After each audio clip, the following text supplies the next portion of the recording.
Bienvenidos desde la sala de redacción de La Tercera, hoy vacía, como ustedes pueden ver, porque los periodistas están trabajando en sus casas o están en las calles reporteando. Queremos darle la bienvenida a este nuevo ciclo de conferencias que hemos organizado con La Otra Mirada. Fue Mario Vargas Llosa quien acuñó la idea de si acaso no estábamos viviendo un nuevo Chernobyl.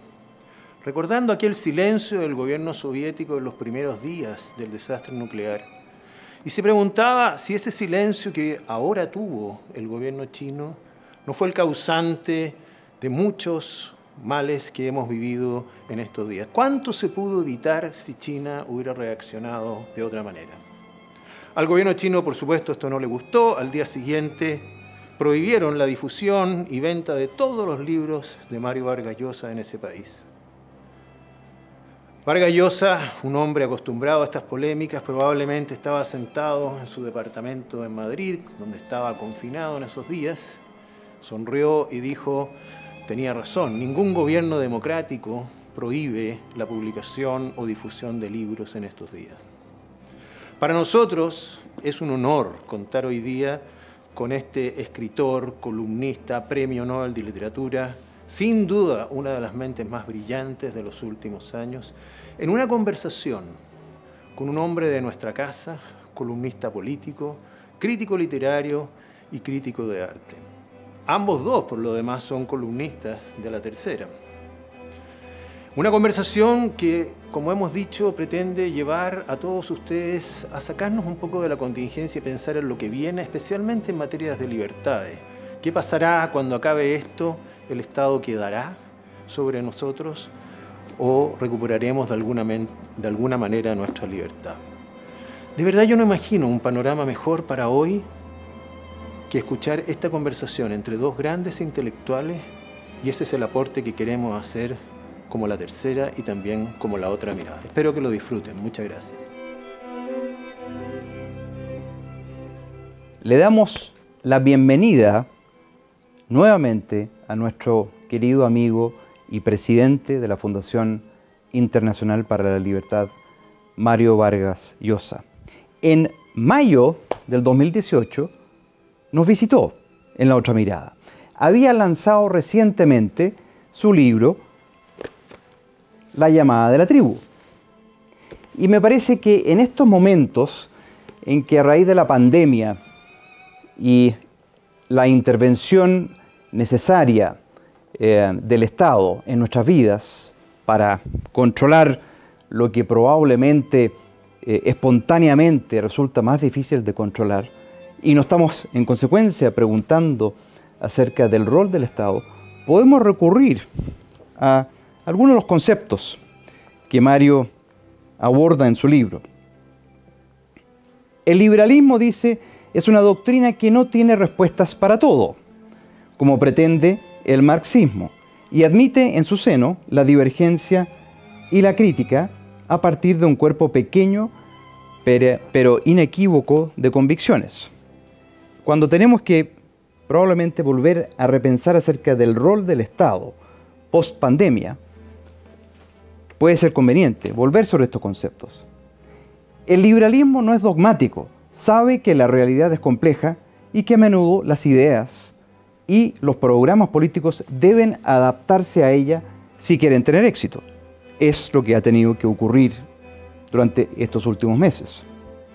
Un gobierno liberal debe enfrentar a la realidad social e histórica de manera flexible, dice Mario. Los liberales no somos anarquistas y no queremos suprimir el Estado.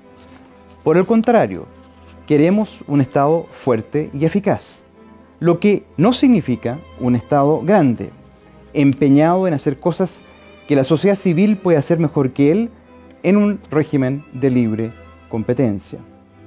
El Estado debe asegurar la libertad, el orden público, el respeto a la ley y la igualdad de oportunidades. Y podríamos terminar rescatando otro concepto que aborda Mario. El Estado pequeño es generalmente más eficiente que el grande. Esta es una de las convicciones más firmes de la doctrina liberal. Mientras más crece el Estado y más atribuciones se arroga en la vida de una nación, más disminuye el margen de libertad de que gozan los ciudadanos. La descentralización del poder es un principio liberal, a fin de que sea mayor el control que ejerce el conjunto de la sociedad sobre las diversas instituciones sociales y políticas. Me parece que volver a tener a Mario Vargas Llosa con nosotros en este momento de pandemia y de crisis económica nos va a permitir abordar de mejor forma el dilema en que nos encontramos. Para salir de esta, necesitamos de un Estado fuerte, ojalá eficiente, un Estado que complementa o subsidia la acción de los privados. Parece que indudablemente que sí. ¿Y qué hacemos una vez que salimos de esta difícil coyuntura? ¿Vamos a quedarnos con un Estado omnipotente y omnipresente? ¿O vamos a tratar de encontrar en las ideas liberales una solución más permanente y más equitativa para los intereses de los individuos una vez que volvamos a una cierta normalidad? Hemos invitado a Mario Vargas Llosa nuevamente porque pensamos que es muy oportuno hacerse estas preguntas y hacerse estas reflexiones. Así que agradecemos una vez más al diario de La Tercera y al columnista político don Héctor Soto por esta entrevista que vamos a ver en breves instantes. Bienvenidos a la edición número 14 de La Otra Mirada.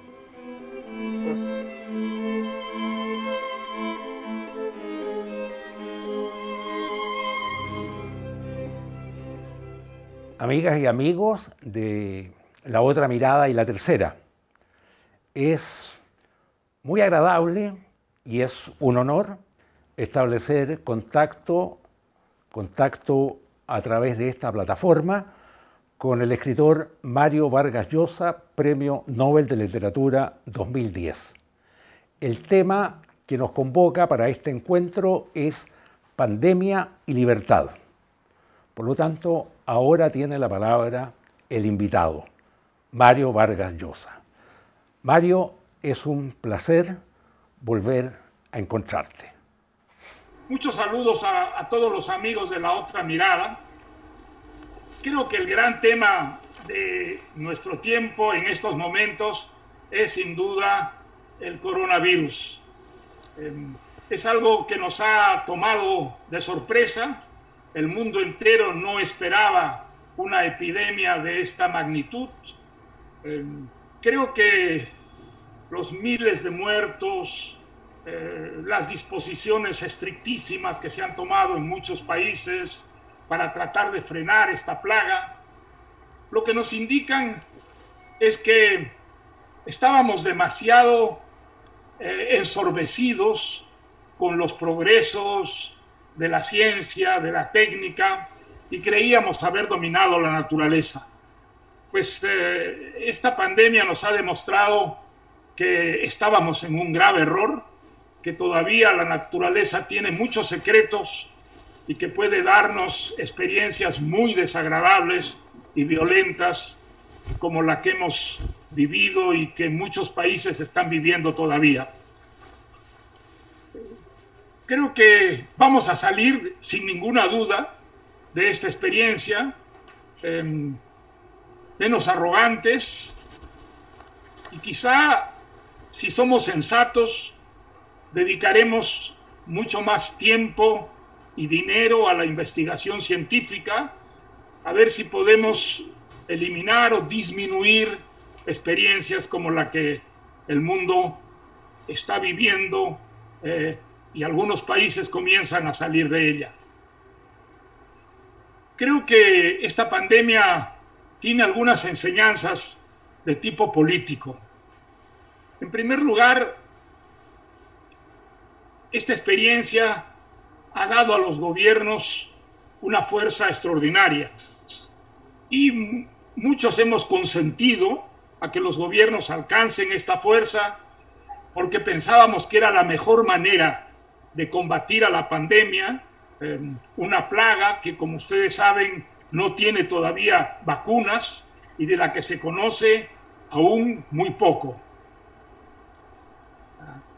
Esto conlleva, por supuesto, muchos riesgos, y unos riesgos que tienen que ver con la democracia y tienen que ver con las libertades públicas, tienen que ver con la libertad de expresión.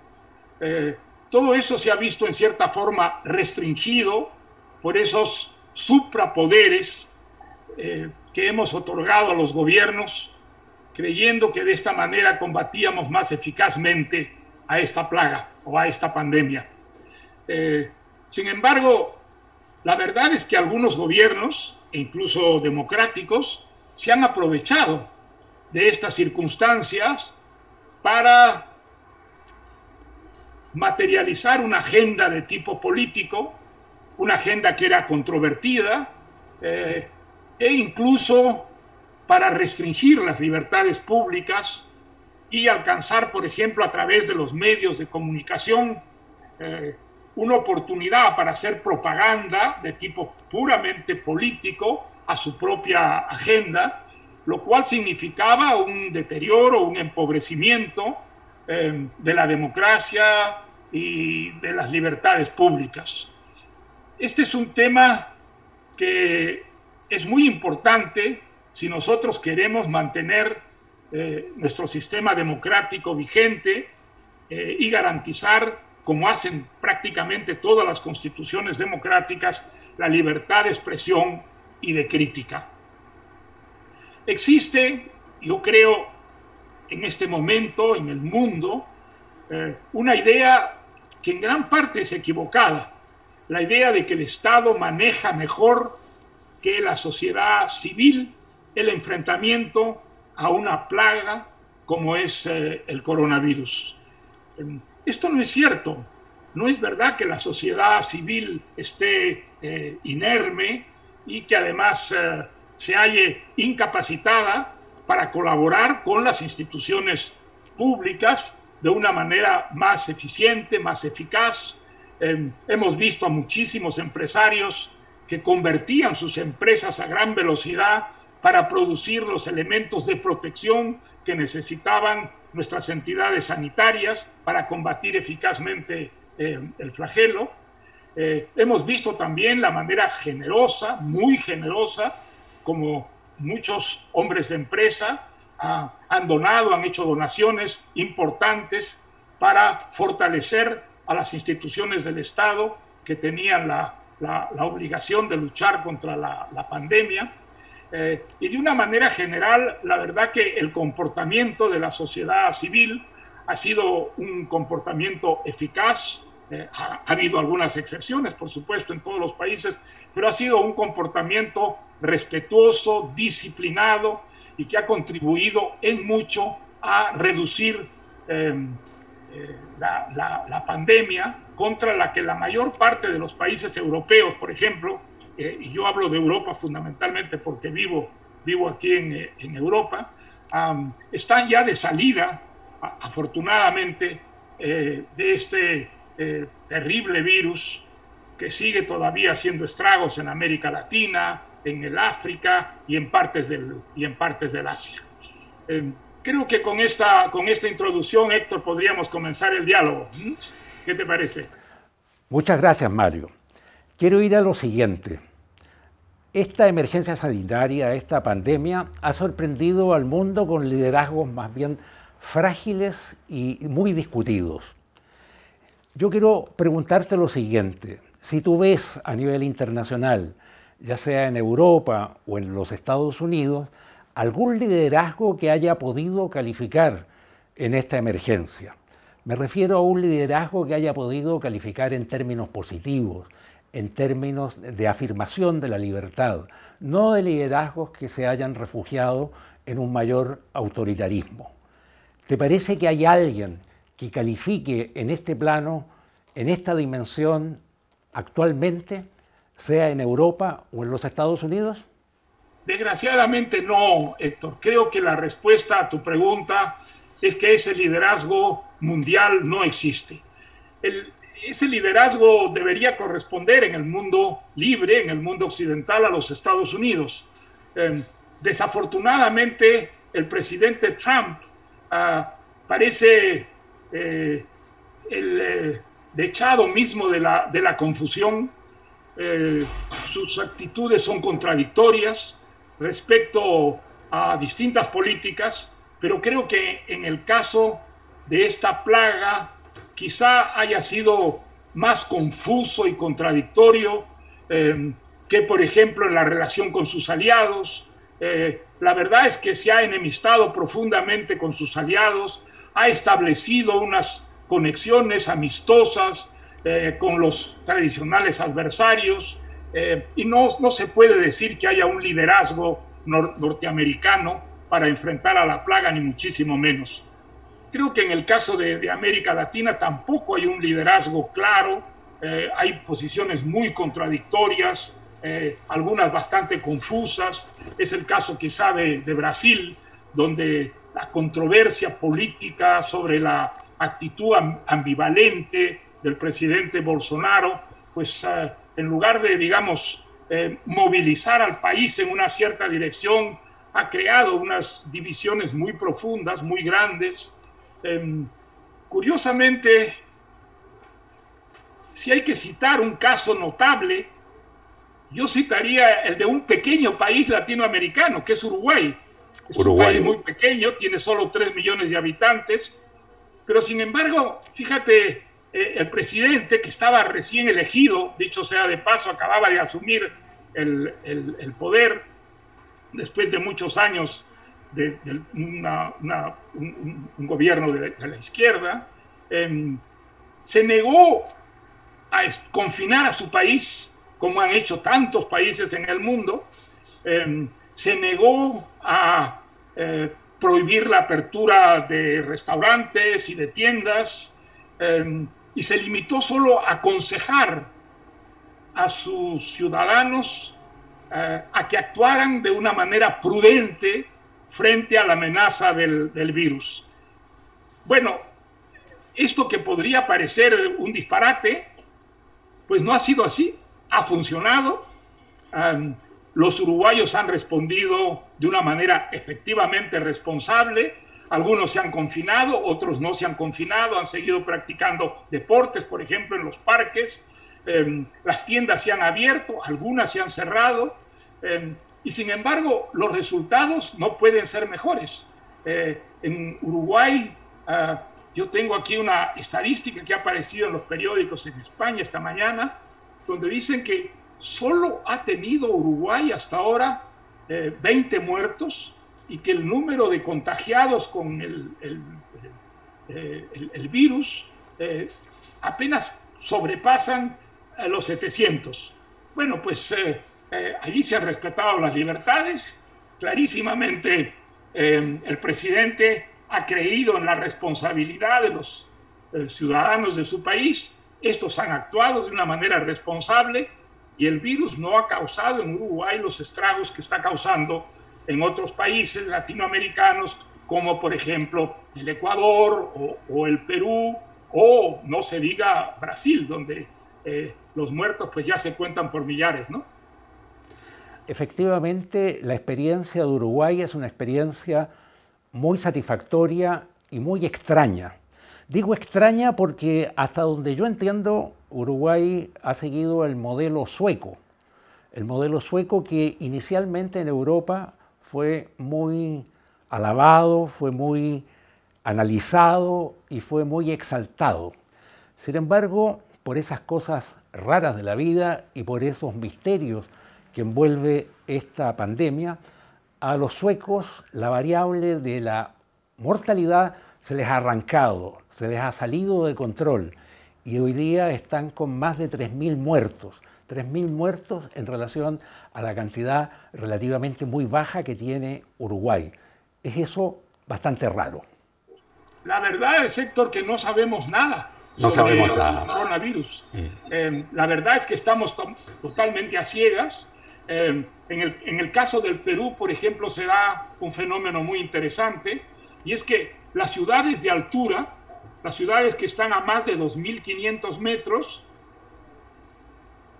son mucho menos víctimas del virus que las ciudades de la costa o las ciudades de la cordillera, que no están tan altas. Es muy interesante el caso de ciudades como el Cusco y como Puno, donde la plaga afecta a pequeñas minorías, en tanto que en la selva, por ejemplo, Iquitos, o en el norte del Perú, en las ciudades costeras del norte, causa verdaderos estragos y hay centenares de muertos y los contagios son muy fáciles. Hasta ahora no se sabía que la altura podía tener esa influencia sobre la expansión del virus. La verdad es que estamos a ciegas, que estamos combatiendo a un enemigo que no vemos y que no conocemos, aunque sin ninguna duda ahora vamos a empezar a conocerlo y van a surgir finalmente vacunas que nos defiendan contra él. La verdad es que esta batalla la hemos librado a ciegas con un enemigo que no conocíamos y que golpeaba pues de una manera que era impredecible para nosotros, ¿no? Quiero llevarte, Mario, al tema de Europa. Yo sé que es un tema muy sensible para ti.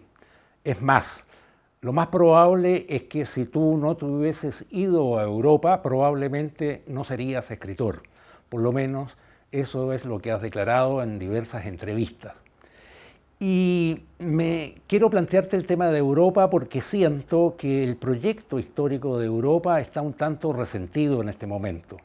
Está resentido no solamente por el hecho de que Inglaterra se haya retirado de la Unión Europea, sino que también está resentido porque en diversas naciones del continente han resurgido los nacionalismos y también porque una sentencia reciente del Tribunal Constitucional alemán pasó a llevar la institucionalidad europea, por decirlo así, dándole prioridad, dándole preeminencia a la legislación nacional germana en relación a la legislación comunitaria.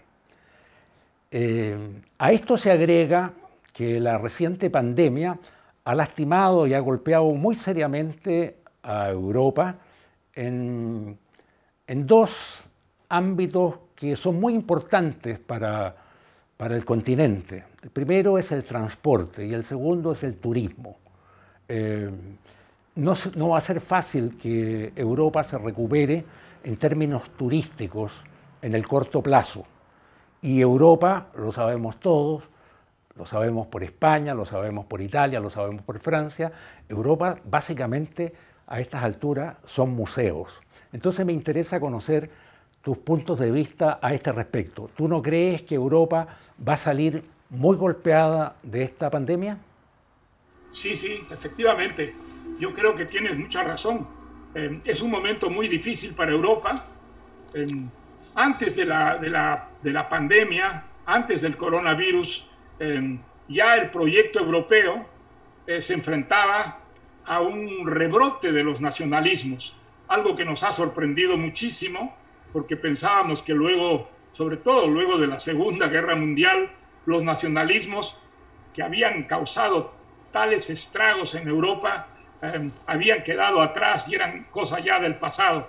Pues sin embargo no ha sido así, hemos visto el rebrote de los nacionalismos en muchos países europeos. Es verdad que son todavía minorías, pero desde luego que el nacionalismo es el gran enemigo de la construcción europea.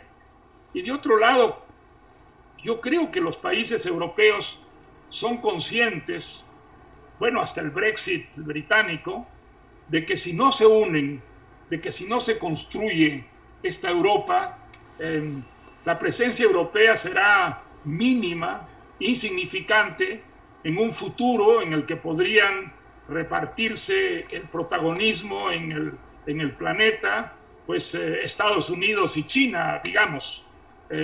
Creo que sería muy triste que la Europa, donde en cierta forma nació la cultura democrática, esa de cultura democrática, que es hoy día patrimonio del mundo entero, por supuesto, no tenga una presencia visible y que forme parte de una competencia con los líderes mundiales. Yo creo que esta idea todavía tiene mayorías en Europa, pero sin ninguna duda se enfrenta a muchos problemas, el mayor de los cuales ha sido sin ninguna duda el Brexit británico. Aunque hay en la propia Gran Bretaña mucha resistencia y la conciencia de que fue un paso equivocado el que dieron los británicos con el Brexit, creo que la ausencia de Gran Bretaña dentro de la construcción europea es quizá lo más grave que le ha ocurrido a este proyecto, que a mí me parece absolutamente indispensable para asegurar un futuro democrático a la humanidad. Los últimos días han sido de reclusión. Llevamos ya varias semanas recluidos y como tenemos que quedarnos en la casa, los libros nos han convocado nuevamente. Han sido tiempos de lectura y han sido tiempos muy especialmente de lecturas relacionadas de alguna u otra manera con la pandemia. Desde luego, una obra que está con altísimo rating en este momento es la novela La peste de Albert Camus, que yo sé que a ti particularmente no te entusiasma demasiado. Es una novela mediocre, dijiste alguna vez. La menos original y la menos interesante de las novelas de Camus. Pero bueno, la actualidad le ha dado una presencia y una importancia que no es solamente en Francia, porque veo que también se ha convertido en un bestseller en España. Sí, en este momento... Es verdad que yo tengo mucha admiración por Camus, sobre todo por los ensayos, pero creo que escribió mejores novelas que La peste. Solo recuerdo de la peste un médico que quería escribir una novela y que nunca pasaba de la primera frase, porque descubrió que la primera frase se podía escribir de tantas maneras diferentes que eso le impedía continuar con la novela que tenía en mente. Mario, yo hago todos los días un programa radial con Arturo Fontaine, que es un gran amigo tuyo, y con él, revisando días atrás textos, novelas, obras de ficción relacionadas con la pandemia, él estaba leyendo en ese momento, o había leído, una novela enorme, torrentosa, larga, italiana, que supongo que a ti te gusta mucho porque responde a la matriz de novela realista que te gusta, titulada Los novios de Alessandro Manzoni. Sí, hay una descripción de la peste. De la peste maravillosa. Sí, una descripción terrible y formidable. Y aparte de la novela Los novios, yo creo que también hay que hacer justicia a otro libro que también tiene mucha relación con la pandemia, que es La muerte en Venecia, o Muerte en Venecia, definitivamente. Muerte en Venecia, a menudo perdemos de vista que se desarrolla en un periodo donde está ocurriendo una tremenda peste en Venecia. Lo que ocurre es que las aguas de la ciudad se han vuelto pestilentes y sopla desde el África un viento que se llama el siroco, que en la tarde los habitantes de la ciudad sospechan que es la que porta el virus. Entiendo que la novela no se dice, pero yo asumo que es el virus del cólera.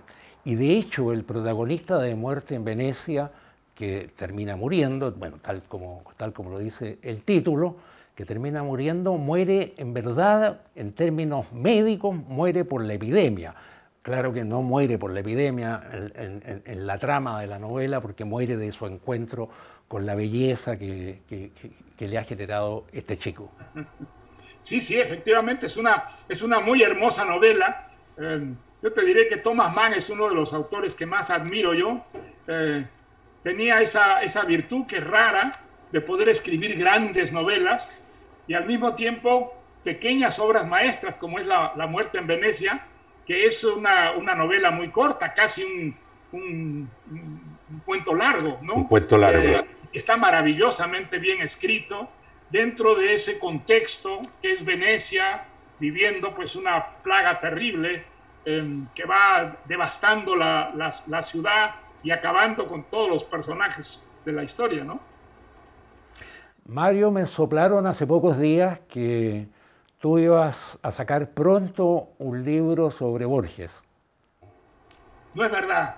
No es verdad. Yo digamos, Faulkner es uno de mis autores favoritos, y he escrito alguna vez sobre alguna de sus novelas, pero creo que no me atrevería a escribir un ensayo sobre Faulkner como lo he hecho sobre Victor Hugo, sobre Flaubert. A mí me intimida un poco el genio de Faulkner. Creo que le debo mucho. Faulkner fue el primer autor que yo leí con un lápiz y un papel a la mano, tratando de descifrar esas complejas construcciones temporales que son siempre las suyas, cómo juega con el tiempo, cómo salta, juega como si fuera un espacio, ¿no? Saltando, retrocediendo, avanzando, y todo eso va creando un contexto de una extraordinaria complejidad y riqueza. Mario, no creo que me atrevería a escribir un ensayo sobre Faulkner. Encuentro maravilloso lo que nos hablas sobre Faulkner, pero la verdad, Mario, es que el audio nos jugó aquí una mala pasada. Y yo te había preguntado sobre Borges, sobre Jorge Luis Borges, el argentino, que yo sé que a ti te gusta mucho. Bueno, sí, es es una recopilación de ensayos, entrevistas, artículos, crónicas, prácticamente hechos a lo largo de toda mi vida, desde que yo era un jovencito muy admirador de Sartre, que me había enseñado a detestar todo lo que era Borges, pero a quien leía a escondidas y un poco avergonzado, porque todas las enseñanzas de Sartre pues me hacían rechazar, ¿no?, la idea misma de Borges, un escritor desactualizado, que le interesaba más lo exótico, lo fantástico, que despreciaba la política, que no creía en el progreso, y que además convertía todo, a la filosofía, a la religión, en literatura. Era realmente la antípoda de Sartre. Pues ¿quién me iba a decir en esa época que con el paso de los años, el que se iba a quedar cada vez más lejos de mis simpatías y de mi admiración era Sartre, y que al contrario, ese espacio lo iba a ocupar cada vez más Borges? El librito acaba de salir, te digo librito porque es un libro de pocas páginas, y que se llama Medio siglo con Borges. Es un libro que salió en Francia hace algunos años. He añadido las últimas cosas que he escrito sobre Borges, y ahí está el libro, detenido en cierta forma por el coronavirus. A mí me parece, Mario, que tu admiración por Borges vale el doble.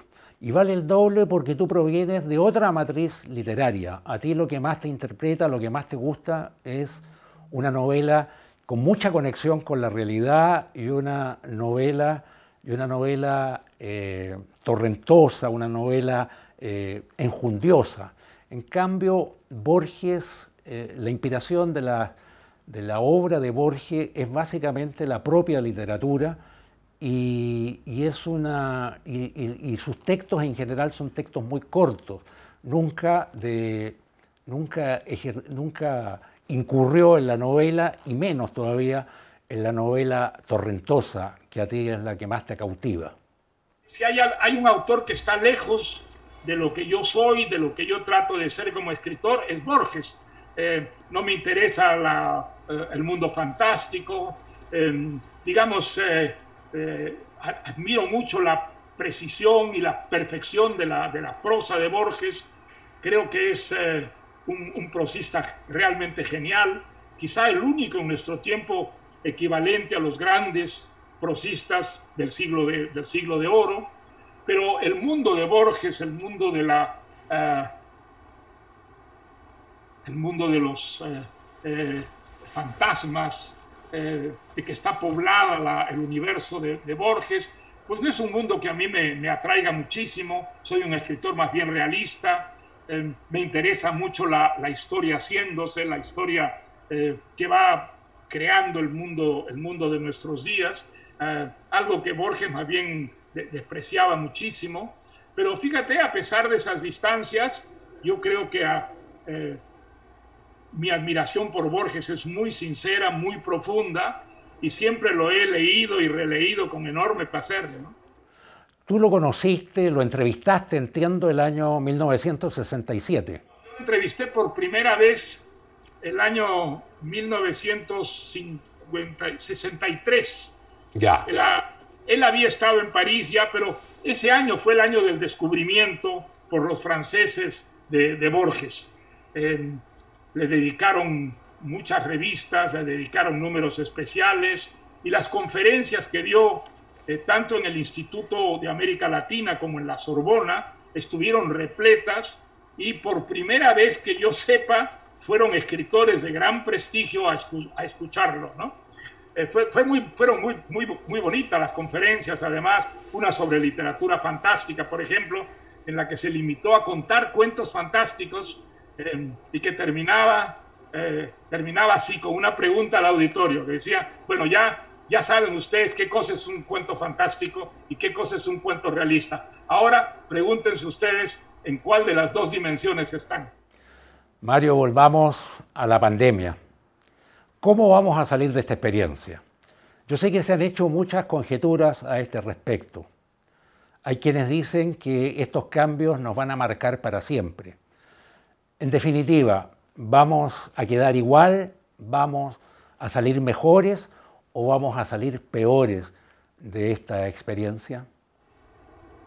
Mira, yo creo que vamos a salir menos arrogantes, más convencidos de que la naturaleza tiene todavía muchísimos secretos que debemos arrancarle, y vamos a salir sobre todo mucho más pobres, porque la catástrofe económica que esto va a significar es difícil de medirla todavía, pero creo que va a ser gigantesca, que va a ser enorme, y que sobre todo va a golpear a los países que estaban luchando contra el subdesarrollo. Hombre, creo que los países del primer mundo también van a verse muy afectados, pero creo que en nuestros países, por ejemplo en América Latina, y ya no se diga en el África, donde todavía la pandemia está empezando a causar estragos, creo que nosotros vamos a perder muchos años, que vamos a salir mucho más empobrecidos, y ojalá no tenga esto consecuencias políticas catastróficas, es decir, no nos vuelva a traer dictaduras, no nos vuelva a traer desconfianza y rechazo del sistema democrático, del sistema liberal, que es realmente el único que puede sacarnos de la pobreza, como ha quedado demostrado, creo, en nuestro tiempo, una vez más, tanto como en el pasado, ¿no? Mario, no quiero abusar de tu paciencia ni de tu tiempo. Sí quiero preguntarte finalmente sobre el liderazgo de China. Hay quienes señalan que China, a raíz de esta experiencia, va a salir un tanto lastimada, va a salir golpeada. Hay otros, en cambio, que creen que el modelo chino con esto se está consolidando y se está fortaleciendo mucho más todavía de lo fuerte que ya era antes. ¿Cuál es tu mirada a este respecto? ¿Tú crees que China va a seguir constituyendo una alternativa interesante, sobre todo para las naciones emergentes? Mira, Héctor, yo creo que había una idea sobre China, gracias a ese progreso fantástico que había significado la conversión de China, ¿no?, de una dictadura comunista en una dictadura capitalista. Y la idea era de que, siguiendo el modelo chino, los países subdesarrollados, por ejemplo, podían alcanzar rápidamente un nivel de progreso y de civilización.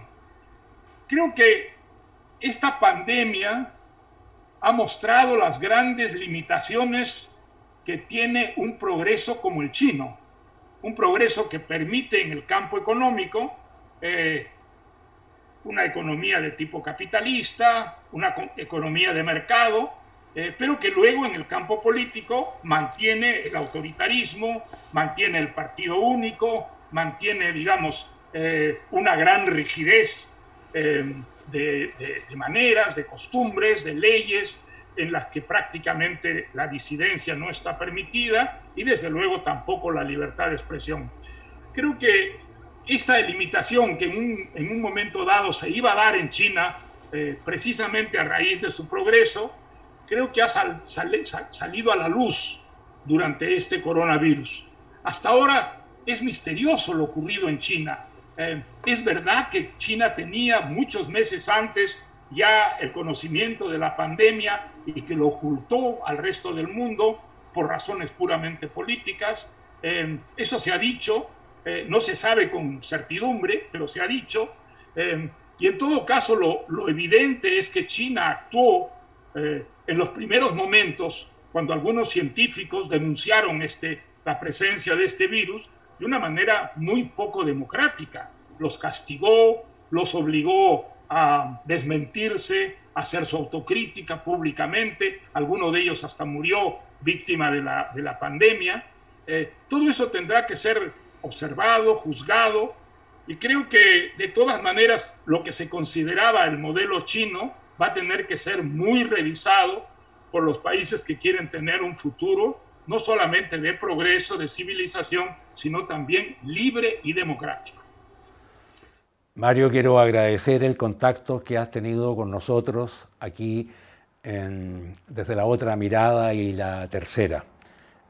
Siempre es un privilegio hablar contigo y esta vez ha sido muy satisfactorio hacerlo. Te mandamos desde este pequeño país del fin del mundo muchos saludos, muchos abrazos, muchos cariños y esperamos reencontrarte nuevamente, sea en persona, sea a través de un contacto como este, sea a través de nuevos libros tuyos.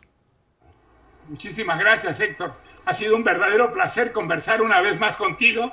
La lástima es que, gustándonos tanto la literatura, no hayamos hablado mucho de literatura y sí mucho de política, pero creo que las razones justificaban esta limitación. Un gran abrazo para ti y otro abrazo para tu compañero de programa, para Arturo.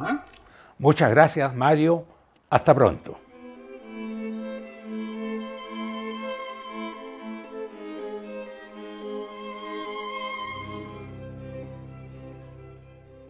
Agradecemos a la Fundación Internacional para la Libertad y al diario La Tercera por toda su colaboración en este evento.